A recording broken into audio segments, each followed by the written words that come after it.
12 साल का ही return gift मिला है बीजेपी को।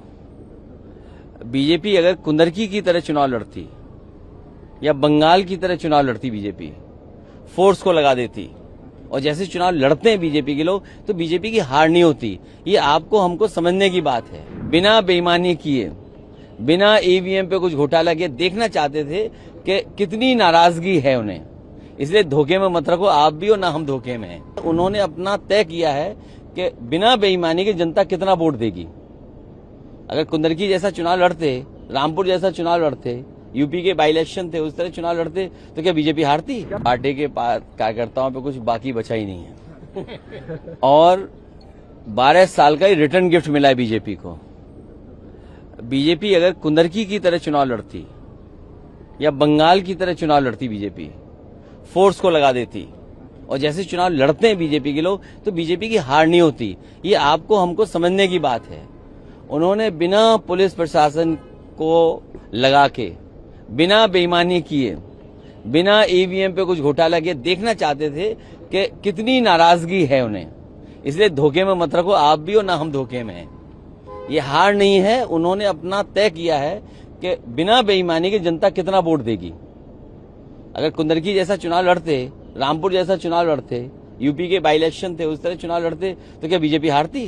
क्या बंगाल में हमने नहीं देखा कैसे चुनाव था? मैं सवाल मदद की सर बीजेपी ने नहीं, देखिए ये अपने शब्द मुझे मत कहिए। मैं आपसे कह रहा हूं कि बीजेपी को समझने की जरूरत है। बीजेपी ने बिल्कुल फेयर चुनाव कराया इस बार। पुलिस प्रशासन नहीं लगाया।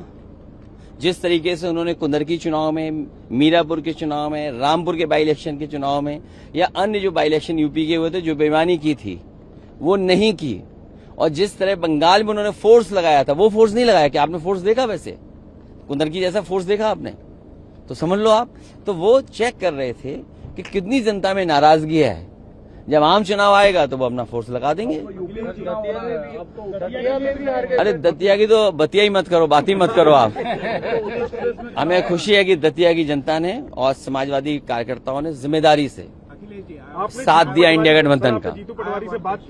नहीं, पार्टी के प्रदेश अध्यक्ष, उनसे बातचीत हुई और हमारी पार्टी का जो भी संगठन है मध्य प्रदेश का और झांसी का, क्योंकि रिश्तेदारियां हैं आपस में, विधानसभा में इधर उधर दोनों क्षेत्रों में एक दूसरे की रिश्तेदारियां हैं, तो जो मदद और सहयोग कर सकते थे हम लोगों ने किया।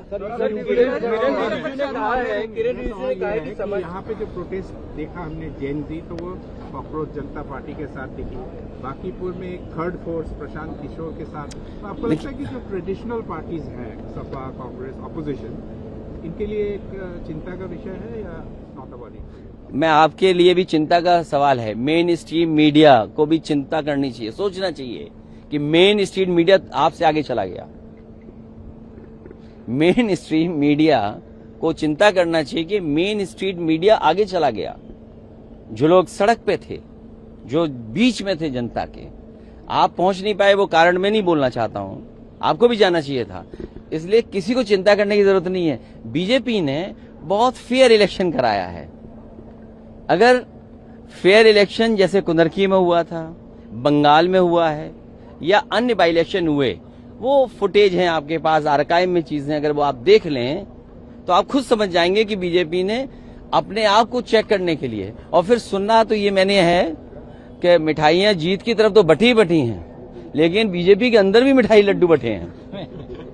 ये क्या कारण है? सदन में रिजिजू साहब ने बोला कि जो लोग राम मंदिर का विरोध करते थे, जिन्होंने गोलियां चलवाई, वो उनका कोई हक नहीं है राम मंदिर पर चर्चा करने की। ये बहुत सामान्य ज्ञान की बात है। इस बात को इसलिए नहीं छेड़ना चाहिए कि आप भी कानून को समझते हैं, आप भी चीजों को समझते हैं। एफआईआर किस पे दर्ज हुई? सुप्रीम कोर्ट ने अपने फैसले में क्या कहा? आखिरी में यही कहा कि जिनके ऊपर केस चल रहे हैं उनके केस खत्म नहीं होंगे, वो चलते रहेंगे। तो केस किसके ऊपर हुआ? केस किसके ऊपर हुए? आप सोचिए ना, केस किसके ऊपर हुए? बीजेपी के नेताओं के ऊपर केस हुए कि उन्होंने संविधान के खिलाफ, सुप्रीम कोर्ट के खिलाफ काम किया। अब तो चुनाव का दंगल यूपी में होगा सर। क्या पप्पू यादव अगर दंगल होगा तो दंगल में तो समाजवादी ही लोग जीतेंगे। पप्पू यादव का जो उस दिन जो नाटक था राम मंदिर चंदा चोरी को लेकर के, राम गोपाल जी ने कहा कि वो उचित नहीं था। देखिए, चाचा ऑलरेडी राम गोपाल चाचा क्या कह रहे हैं वो बात नहीं है। आप बीजेपी से क्यों नहीं पूछते हो कि हनुमान जी कहाँ नाच रहे थे? आपका क्यों ये मेन स्ट्रीम मीडिया कहाँ चला जाता है? मुझे याद नहीं है कौन सा चैनल है आपका। लगता है आपने हनुमान जी को नाचते हुए नहीं देखा। बड़ा खराब है, रेटिंग खराब है आपकी। आपके व्यू ज्यादा नहीं आ रहे हैं। E20 को लेकर क्या कहेंगे? केजरीवाल जी तो सड़क पर उतर आए, लेकिन आप लोग E20 में इतना ही कहना चाहता हूं, मैं सभी ऑटोमोबाइल कंपनियों से निवेदन करना चाहता हूं, आप गाड़ियां बेचने के लिए इतने बड़े बड़े ऐड देते हैं, इतना कुछ माइलेज के बारे में बताते हैं। E20 पेट्रोल जिन जिन गाड़ियों में पड़ रहा है, सभी ऑटोमोबाइल कंपनियां ऐड दें कि इससे माइलेज बढ़ गया है, मेंटेनेंस फ्री हो गई है और इससे कीमत भी कम हो गई है, चलने में भी आराम है।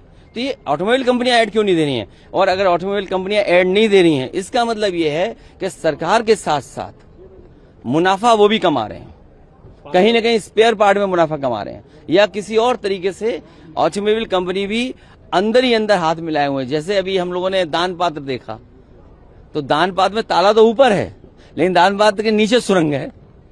यहाँ पे आप लोग प्रोटेस्ट नहीं कर रहे ना? बहुत धन्यवाद। कौन है ये? कौन है ये? मदरसों को लेकर जो बोला है कि कौन है ये? ठीक है सर। यूपी चुनाव पे बोले नहीं, ये जो बाई इलेक्शन रिजल्ट है इसका रिफ्लेक्शन यूपी चुनाव पे क्या होगा? अरे मैं कहता हूँ कुंदरकी ऐसा चुनाव करा देते, फोर्स लगा देते, पुलिस को सादा वर्दी पहन के बूथ में बैठा देते, चुनाव अपने आप अच्छा हो जाता। मैं कहूंगा अनफेयर इलेक्शन कराया बीजेपी ने, फेयर इलेक्शन कराया नहीं यूपी जैसा।